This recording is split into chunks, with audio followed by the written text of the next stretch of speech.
Good morning बच्चों। हम लोग पिछले लेक्चर में ग्रुप वन के बारे में हम लोग डिस्कस कर चुके थे। आज का लेक्चर जो है ग्रुप टू होगा। ग्रुप वन में हम लोग 4-5-6 टाइप का जो थ्योरी को पढ़ने कवर कर लिए हैं। तो आज चलिए हम लोग ग्रुप टू में चलते हैं।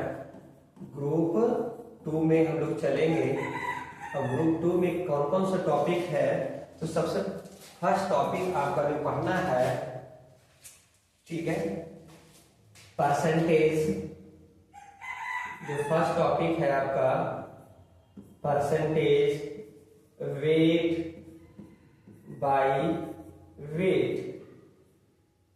या ऐसे इसको लिखो, weight by weight, percentage weight by weight, द्रव्यमान द्रव्यमान प्रतिशत, द्रव्यमान द्रव्यमान प्रतिशत। इसको शॉर्टकट में हम लोग इस तरीके से लिखते हैं, W/W।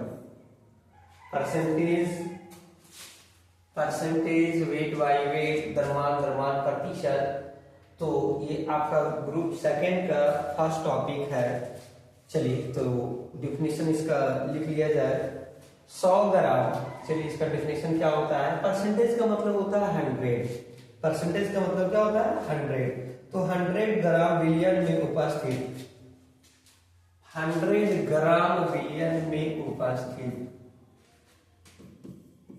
100 ग्राम बिलियन में उपस्थित, बिलियन में उपस्थित, 100 ग्राम बिलियन में उपस्थित। ठीक है, कितने ग्राम में बोलो तो 100 ग्राम बिलियन में उपस्थित किसी घटक का ग्राम, किसी घटक का ग्राम द्रव्यमान, 100 ग्राम बिलियन में उपस्थित किसी घटक का ग्राम द्रव्यमान, ग्राम द्रव्यमान, उस घटक का ग्राम द्रव्यमान, उस घटक का, उस घटक का द्रव्यमान, द्रव्यमान प्रतिशत कहलाता है, प्रतिशत कहलाता है।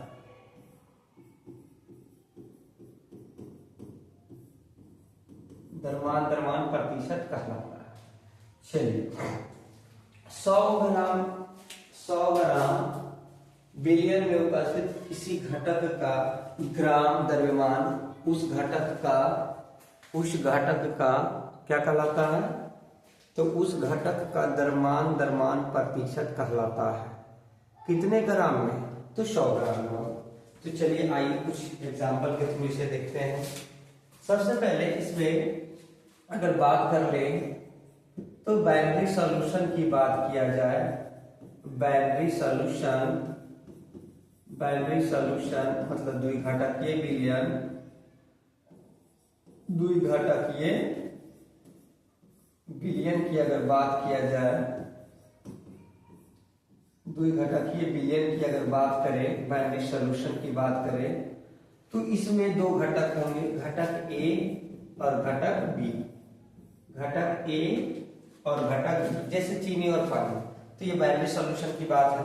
तो आपसे अगर पूछेगा घटक ए का द्रव्यमान प्रतिशत, घटक ए का द्रव्यमान प्रतिशत, घटक ए का द्रव्यमान प्रतिशत ज्ञात करें। जिसका भी निकालना है, जिसका भी निकालना उसको कहाँ रखेंगे, ऊपर। जिसका भी निकालना है उसको ऊपर रख देंगे। तो ये WA का बोल रहा है तो WA, क्योंकि द्रव्यमान निकालना है, ए का मतलब बिल आया, और बाई इंटू में यहाँ पर 100 करेंगे क्योंकि ये परसेंटेज है। या तो फिर ऐसे लिख लो WA और अपॉन WA और प्लस WB और परसेंटेज है तो 100। तो इस तरीके से घटक A का द्रव्यमान प्रतिशत आप निकाल सकते हैं। नहीं तो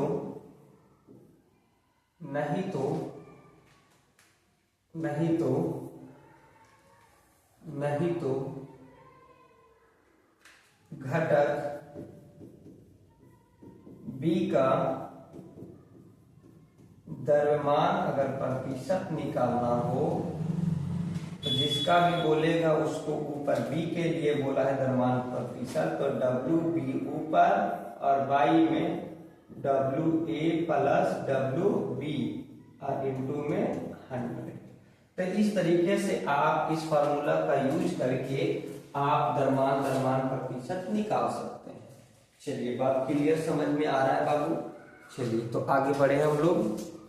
चलिए ठीक है, तो हम आगे बढ़ते हैं। तो इस तरीके से द्रव्यमान प्रतिशत आप निकाल सकते हैं घटक A और घटक B का। ठीक है, अब चलिए इस पर कुछ न्यूमेरिकल हम लोग बना लेते हैं। ठीक है, चलिए इस पर कुछ न्यूमेरिकल हम लोग बनाते हैं। तो चलिए आइए हम लोग न्यूमेरिकल बना लेते हैं इस पे। चलिए, न्यूमेरिकल क्या होता है? न्यूमेरिकल देखिएगा कि 40 ग्राम NaOH को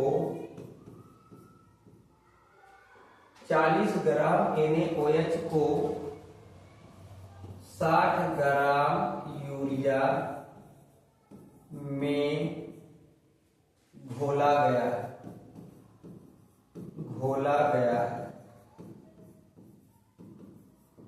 40 ग्राम NaOH को 60 ग्राम यूरिया में घोला गया। ठीक है, तो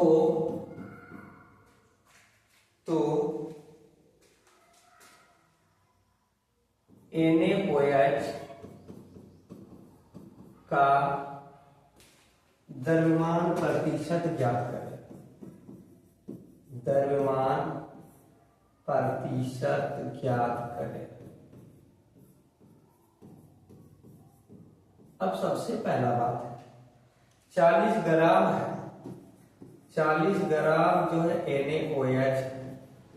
NaOH को हम लोग विलेय मानेंगे और विलेय को रिप्रेजेंट करते हैं B से। और 60 ग्राम यूरिया है। यूरिया इसको हम लोग जो है क्या मानेंगे? विलायक मानेंगे। अब विलायक को रिप्रेजेंट करेंगे A से। तो किसका पूछा है? NaOH का द्रव्यमान प्रतिशत पूछा है। NaOH के लिए कैसे निकालेंगे? NaOH का द्रव्यमान प्रतिशत पूछा है। जिसका भी पूछेंगे उसको ऊपर रखेंगे। तो ये 40 ग्राम का पूछा है द्रव्यमान प्रतिशत, तो 40 ऊपर और y में, क्योंकि फार्मूला भी यही था WB और y में WA और प्लस में WB और इंटू में 100। WB 40 है तो 40 लिखेंगे और नीचे WA कितना है? 60 और प्लस में 40 और गुना में 100। अब ये कितना है? 40 और y में 100 और गुना में 100 कट गया। कई परसेंट आया? 40%। तो इस तरीके से 40 ग्राम NaOH को 60 ग्राम यूरिया में घोला गया है। तो NaOH का द्रव्यमान प्रतिशत कितना ग्राम होगा? 40। एक शॉर्टकट याद बनाने का तरीका नहीं है, एक शॉर्टकट याद रखिएगा। टोटल परसेंटेज 100 होता है। 100% को हम 100 ग्राम ही मान सकते हैं। अब इसमें से आपसे बोल दिया गया है कि 40 ग्राम, तो 40 ग्राम आपसे बोला है NaOH, इसका मतलब NaOH का प्रतिशत 40% होगा। तो अब यूरिया का प्रतिशत, ये 60 ग्राम बोला है यूरिया, तो यूरिया का प्रतिशत कितना हो गया 60%। तो इसको बना के देखने की कोई आवश्यकता भी आपको नहीं है, ये शॉर्टकट तरीके से आप इसको निकाल सकते हैं। एक का निकालिएगा 40%, दूसरे का निकालिएगा 60%। तो इस तरीके से आप 40 और 60 का रेशियो आप लगा सकते हैं। क्लियर बात समझ में आ गया? 40 और 60 का रेशियो इस तरीके से आप लगा सकते हैं। क्लियर है? चलिए तो आगे हम बढ़े, अगला थ्योरी की ओर चलते हैं। अगला थ्योरी बहुत ही इम्पोर्टेंट और वीवीआई थ्योरी है, जो आपके एग्जाम के दृष्टिकोण से पूछा जाता है। चलिए अगला जो थ्योरी हम पढ़ाएंगे, आपको पढ़ाएंगे मोल फ्रैक्शन। क्या पढ़ाएंगे? Mole fraction. ठीक है जी, क्या पढ़ाने वाले हैं? Mole fraction. चलिए तो अगला थ्योरी मोल फ्रैक्शन की ओर चले। मोल फ्रैक्शन बहुत ही इजी टॉपिक है और बहुत ही अच्छा टॉपिक है मोल फ्रैक्शन, मोल प्रभाज। चलिए तो देखते हैं मोल प्रभाज के बारे में हम लोग समझते हैं। तो हेडिंग लगाओगे मोल फ्रैक्शन।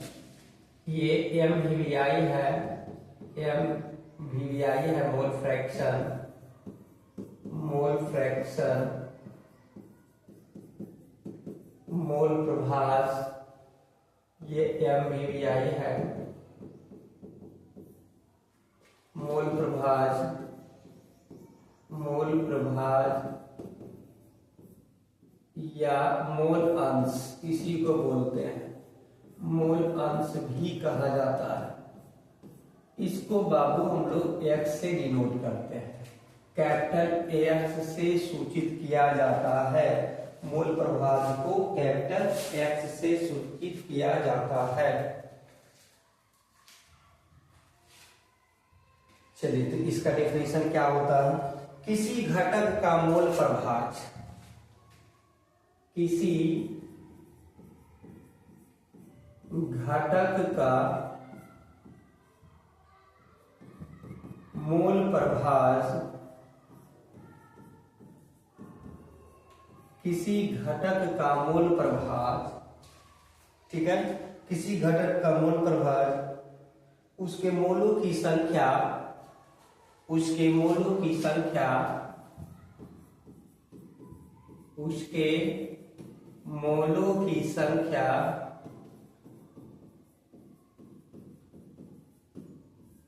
तथा कुल मोलों की, तथा कुल मोलों की, मोलों की तथा कुल मोलों की संख्या के अनुपात को, के अनुपात को मोल प्रभाज कहा जाता है। के अनुपात को मोल प्रभाज कहा जाता है। किसी घटक के का मोल प्रभाज उसके मोलों की संख्या तथा कुल मोलों की संख्या, उसके मोलों की संख्या तथा कुल मोलों की संख्या के अनुपात को ही मोल प्रभाज कहा जाता है। इसमें दो ही समझना। मान लो कोई भी कंपोनेंट है, चाहे वो बाइनरी सॉल्यूशन का, चाहे वो टर्सरी सॉल्यूशन का, किसी भी कंपोनेंट है, कोई भी कंपोनेंट, तो कोई भी कंपोनेंट है तो किसी घटक का मोल प्रभाज उसके मोलों की संख्या तथा कुल मोलों की संख्या के अनुपात को ही मोल प्रभाज कहा जाता है। इसे इसे इसे X द्वारा, कैपिटल X द्वारा सूचित किया जाता है, सूचित किया जाता है, किया जाता है।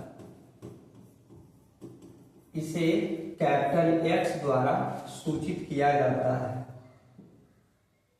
ठीक है। दूसरी बात है, मोल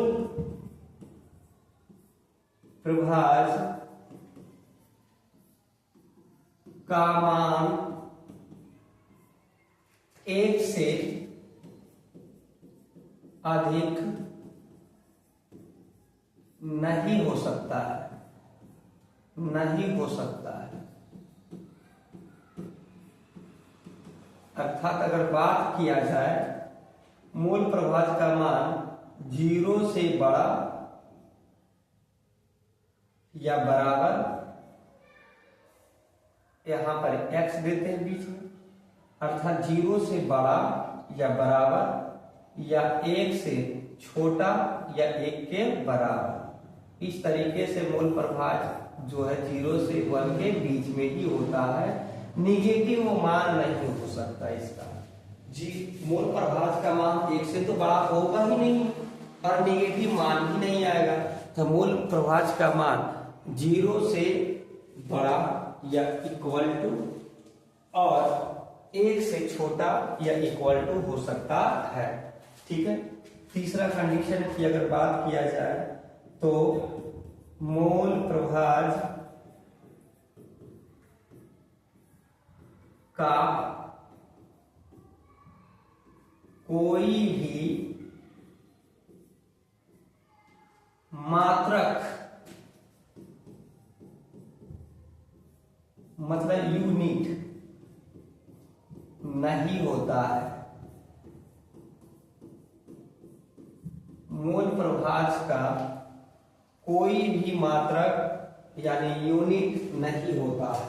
मूल प्रभाज का कोई भी मात्रक यानी यूनिट नहीं होता है।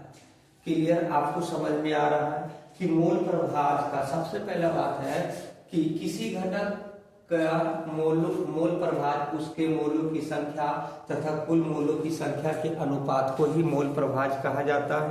इसे कैपिटल X द्वारा सूचित किया जाता है। मूल प्रभाज का मान 1 से अधिक नहीं हो सकता, अर्थात मूल प्रभाज का मान जो है 0 और 1 के बीच में ही रहेगा, लेकिन 0 से जो है बड़ा होगा या बराबर हो सकता है या 1 से छोटा या 1 के बराबर रहेगा। मूल प्रभाज का कोई भी मात्रक नहीं होता है। क्लियर? बात समझ में आ रहा है आपको? चलिए तो आगे हम लोग बढ़ते हैं। ठीक है, चलिए तो इसके लिए फार्मूला क्या होता है, फार्मूला हम लोग कैसे लिखते हैं, इस फार्मूले को लिखने का एक तरीका होता है। जैसे अगर मान लीजिए, जैसे आपको अगर मान लेने के लिए बात कहा जाए तो यहाँ पर बाइनरी सॉल्यूशन की बात करेगा, बाइनरी सॉल्यूशन की बात करेगा। कौन सा सॉल्यूशन? तो बाइनरी सॉल्यूशन की बात करेगा। बाइनरी सॉल्यूशन की अगर बात किया जाए द्विघटकीय अगर विलयन की बात किया जाए तो इसमें जो है दो ही घटक होंगे, घटक A और घटक B। A और B तो आज से पूछेगा घटक A, घटक A का मोल प्रभाज, घटक A का मोल प्रभाज यानी कि XA निकालने के लिए कह देगा। ठीक है, XA निकालने के लिए कहेगा तो जिसका भी कहेगा, देखो मोल प्रभाज कैसे निकलता है, तो विलयन में उपस्थित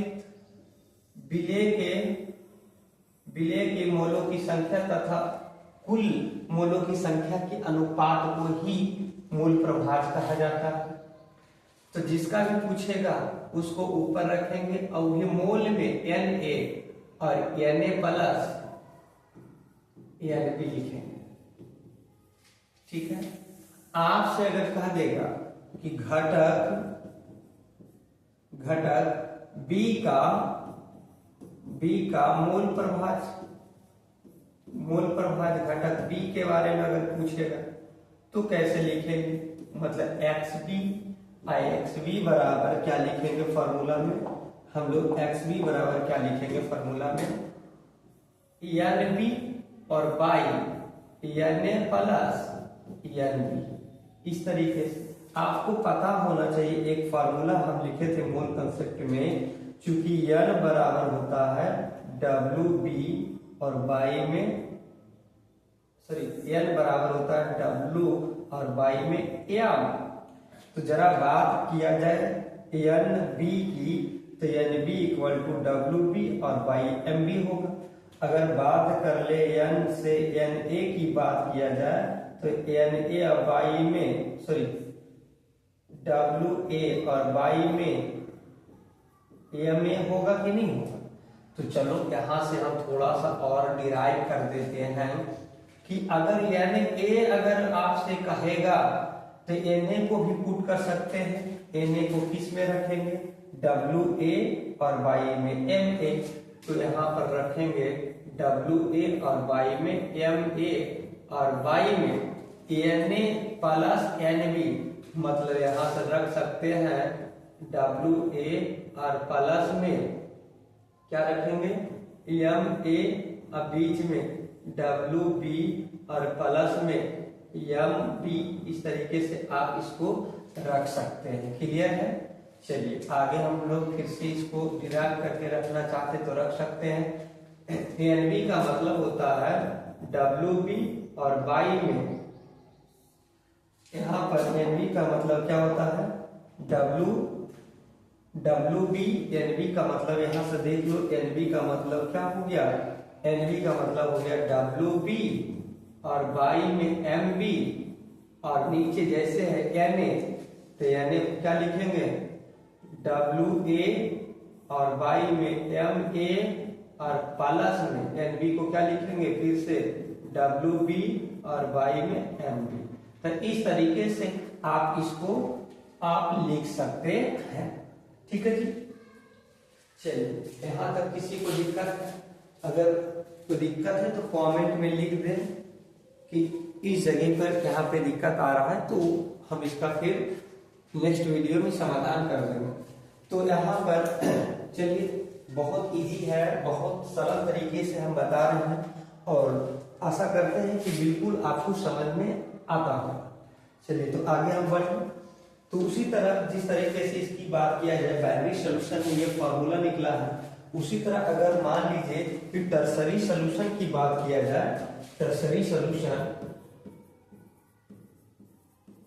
सॉल्यूशन की बात किया जाए जिसमें तीन घटक A, B और C, ABC की अगर बात किया जाए, त्रिघटकीय विलयन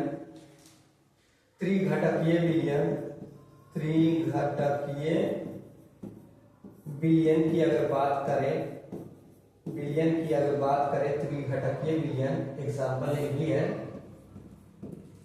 तो यहाँ पर तीन कंपोनेंट में A है, B है और C है। मान लीजिए कि A का मतलब है चीनी, B का मतलब पानी, C का मतलब नमक। चीनी पानी नमक तीनों मिला दिया गया तो तीन घटक बन गए हैं।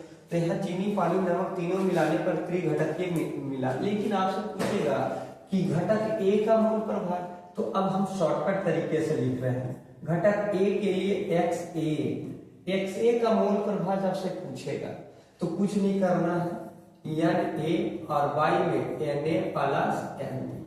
ठीक है जी। उसी तरह अगर आपसे XB पूछेगा तो कुछ नहीं करना, जिसका भी पूछेगा ऊपर, और ये क्या निकालेंगे NA प्लस NB।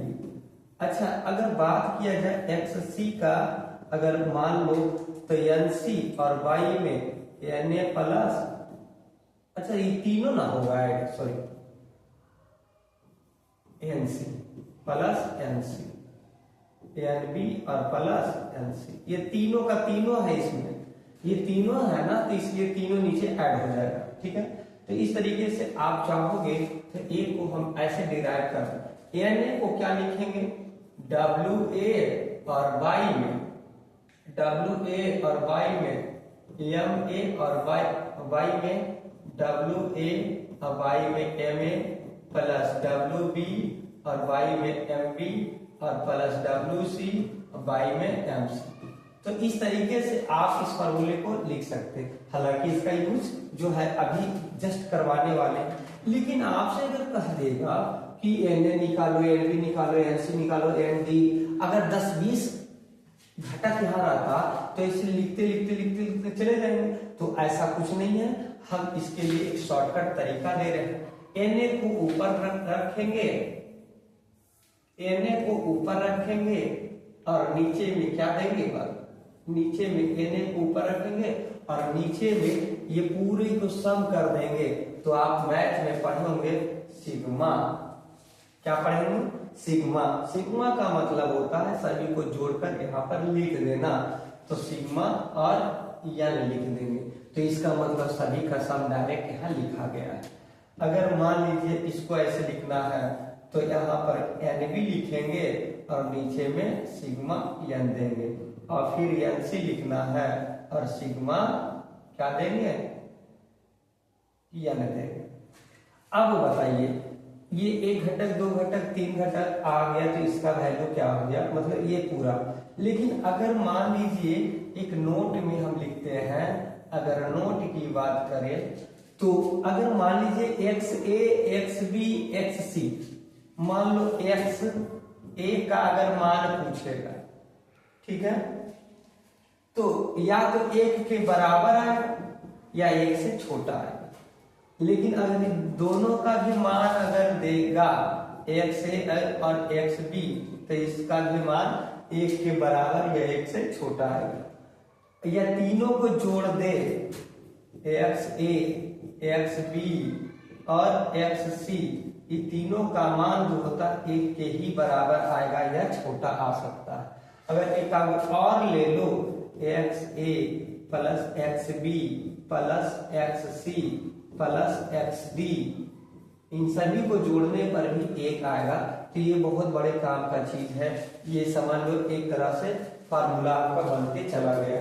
तो XA का मान 1 के ही बराबर होगा, XA प्लस XB का मान भी 1 के ही बराबर होगा, XA plus XB plus XC का मान भी 1 के ही बराबर होगा, और XA plus XB plus XC plus XD का मान भी 1 के बराबर आएगा। तो इस तरीके से मूल प्रभाज को हम लोग देखे हैं।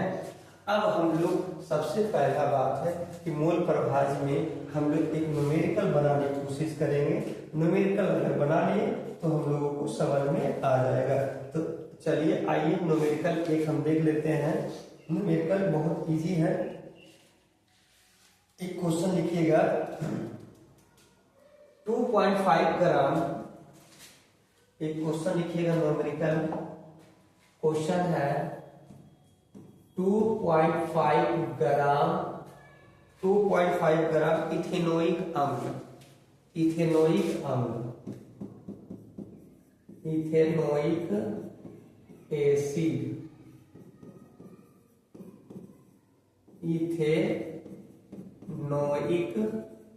अम्ल का फार्मूला जानते हो क्या होता है? CH3COOH, ये इथेनोइक अम्ल का फार्मूला है। तो 2.5 ग्राम इथेनोइक अम्ल के 75 ग्राम बेंजीन में, 2.5 ग्राम इथेनोइक अम्ल 75 ग्राम बेंजीन में 75 ग्राम बेंजीन में घोला गया है, घोला गया है, घोला गया है। तो गया है तो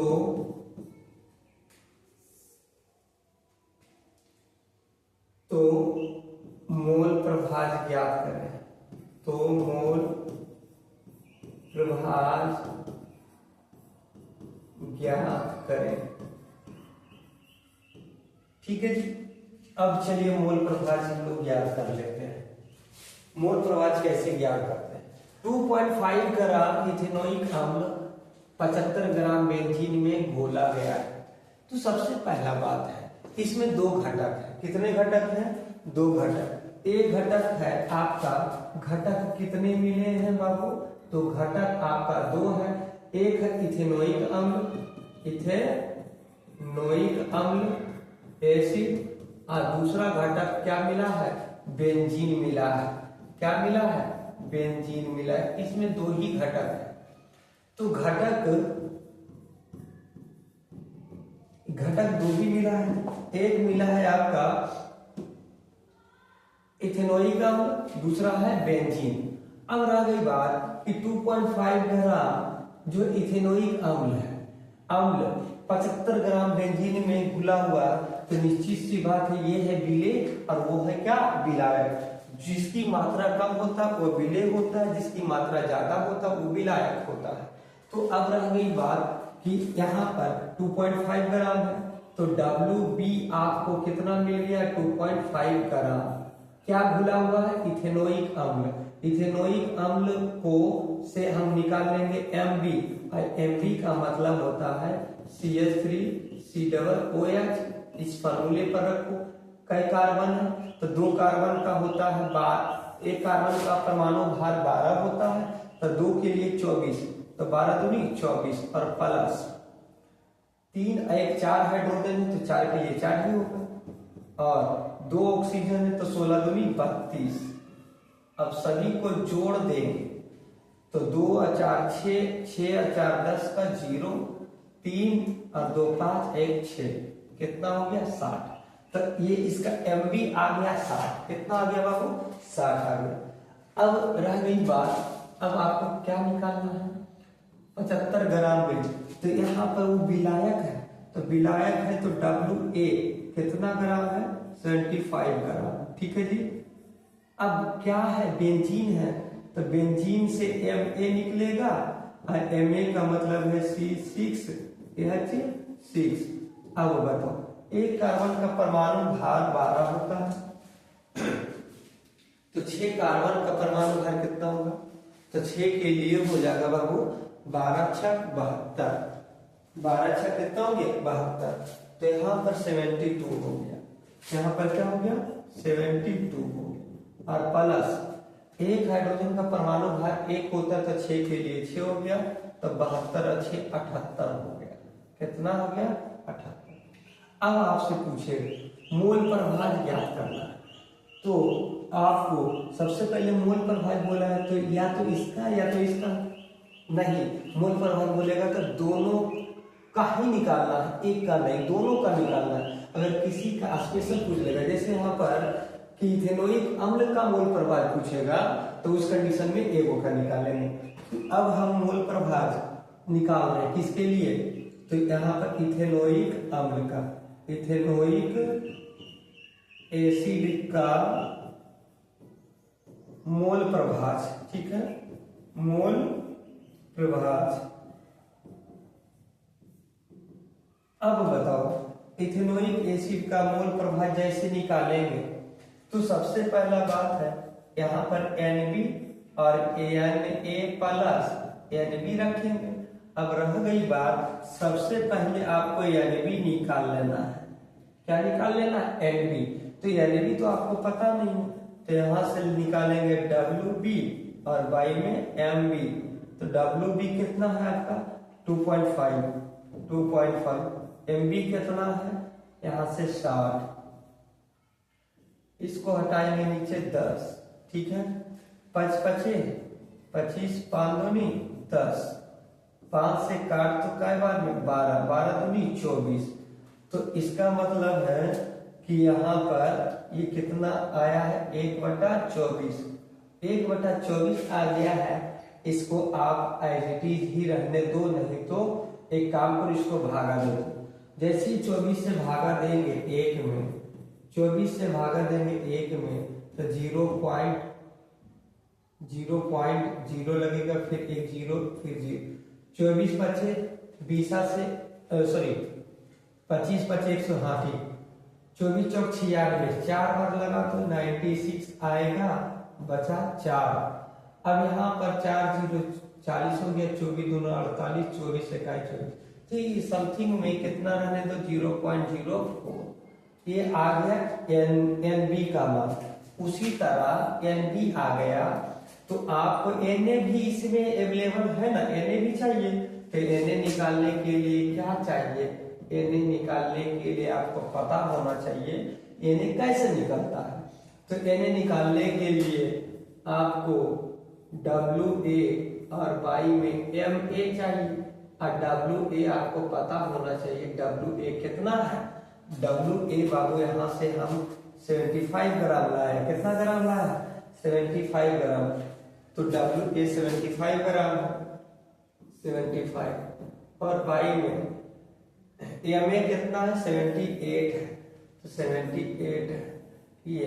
अब यहाँ से ये कटता है क्या बताओ, 3 दूनी 6, 3 से कटेगा, 3 दूनी 6, हाँ 3 से कटना तो चाहिए, 3 से काट दो, 3 से इसको काटो, 3 दूनी 6, 3 पचे 15, 3 से काट दो, 3 दूनी 6, 3 छक 18, और कटेगा क्या, अब नहीं कटेगा तो 26 से डिवाइड दे दो इसको 25 में, 26 से भागा लगाओ 25 में, तो कितना बार में 0.0 बताओ, 25 दहे के 250, 25 नवा 9 बार में लगाओ, 9 छक 54 से 4, 9 दूनी 18 और 5 23, ठीक है, इतना आ गया। 10 में से 4 घटा दो 6 बचा, और इधर कितना 4 में से 3 को सब्ट्रैक्ट करेंगे तो 1, और ये कट जाएगा 16।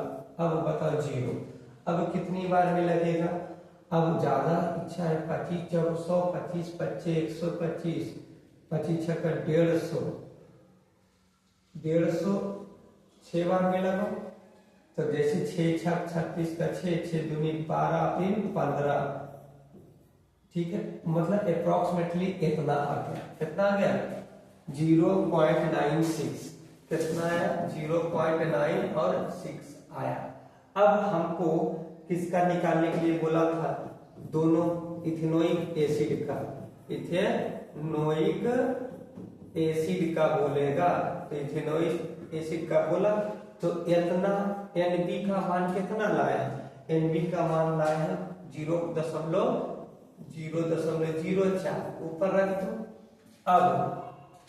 अब देखो फिर एन ए का मान कितना लाए, एन ए का मान कितना लाया 0.9 और 6, और बीच में प्लस, और फिर लाए हैं एन बी का मान कितना, एन बी का मान लाए हैं 0.04। अब इन दोनों को जोड़ेंगे बाबू, इन दोनों को जोड़ेंगे तो कितना का बराबर आएगा, इन दोनों को जोड़ेंगे तो यहाँ से आएगा 0.04, और बाई में कितना 96 और 4 कितना हो गया 100 आया, पॉइंट से पॉइंट खत्म, तो कितना आया 4, कितना आया, कितना आ गया बाबू 4, तो ये 4 आ गया, कितना जो है 96 और 4 100 हो गया। तो इसका मतलब यहाँ पर जो भी वैल्यू आएगा इथेनोइक एसिड का, तो 0. कितना आएगा 0. कितना आएगा आपको, तो 0. आएगा आपका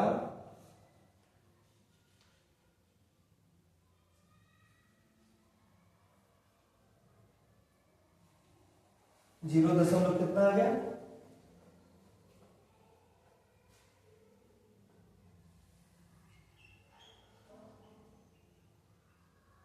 हाँ, तो यहाँ पर इस तरीके से आपका जो वैल्यू आया है, तो यहाँ पर देखा जाए तो यहाँ पर कुछ जो है एनपी का निकालने का तरीका में कुछ और मिस्टेक्स हैं क्या, 24 चौक 96, 96 प्लस 04 100, हाँ ठीक तो है, सॉरी ये 0.04 और बाई में 1.00, तो ये पॉइंट तो खत्म हो जाएगा, मतलब एक ही बचेगा, अब एक से डिवाइड देंगे, एक से डिवाइड देंगे तो इतना ही रह जाएगा 0. यहाँ ऐसे लिखो, इसको जैसे भागा देगा ना तो 0.04 और y में 1 आएगा और ये 0.04 आएगा। तो इथेनोइक अम्ल इतना निकल गया। कौन सा अम्ल निकला? इथेनोइक अम्ल। अब रह गई बात, आपसे अगर बोल देगा इथेनोइक अम्ल ना निकालते हुए कौन सा अम्ल पूछ लेगा, तो आपसे पूछेगा बेंजीन का मोल प्रभाज। बेंजीन के लिए बेंजीन का मोल प्रभाज पूछेगा, बेंजीन का मोल प्रभाज पूछेगा, मोल प्रभाज पूछता है। तो कैसे निकालते हैं? कुछ नहीं करना है, आप दोबारा से ऐसे करने की कोई जरूरत नहीं है। आप 1 माइनस, क्योंकि हम जानते हैं लिखाए थे फॉर्मूला XA प्लस XB का मान 1 आता है कि नहीं? तो अब हम एक का मान पता है, दूसरे का निकालना है। एक में से इतना वैल्यू घटा दो 0.04, तो ये कितना आ जाएगा? 0.9 और 6 आ गया बेंजीन। यही आपका आंसर हो जाएगा। तो इस तरीके से आप यहाँ पर इथेनोइक अम्ल का मोल प्रभाज और इसका मोल प्रभाज आप निकाल सकते हैं। क्लियर बात समझ में आया? तो चलिए आगे हम लोग बढ़े। क्लियर बात आपको समझ में आ गया होगा। तो ये हम न्यूमेरिकल बनाए हैं आपके लिए, एक न्यूमेरिकल सिंपल सा होमवर्क के तौर पर हम दे रहे हैं। आप लोग जो है होमवर्क के तौर पर इसको बनाइएगा, ठीक है जी। बहुत इजी है, सेम प्रोसेस से बनाना है और अच्छी तरीके से बनाना है। क्लियर है? चलिए तो एक न्यूमेरिकल लिख लीजिएगा, एक न्यूमेरिकल लिखिएगा। मैं होमवर्क के तौर पर आपको दे रहा हूं। क्वेश्चन है 20 ग्राम NaOH को 40 ग्राम यूरिया में घोला गया तो यूरिया का मोल प्रभाज क्या? यूरिया का मोल प्रभाज ज्ञात करें।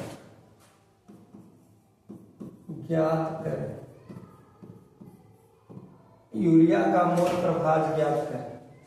फिर से बता रहे हैं कि 40 ग्राम NaOH को 20 ग्राम NaOH को 40 ग्राम यूरिया में घोला गया है। तो यूरिया का मोल प्रभाज ज्ञात करना है आपको। ये आपका HW रहेगा। होमवर्क के तौर पर आपको सभी को बनाना है। That clear? समझ में आ गया? तो आगे हम लोग नेक्स्ट लेक्चर कल करेंगे। कल हम लोग नेक्स्ट लेक्चर की ओर बढ़ेंगे और आगे की ओर करेंगे। थैंक यू, धन्यवाद।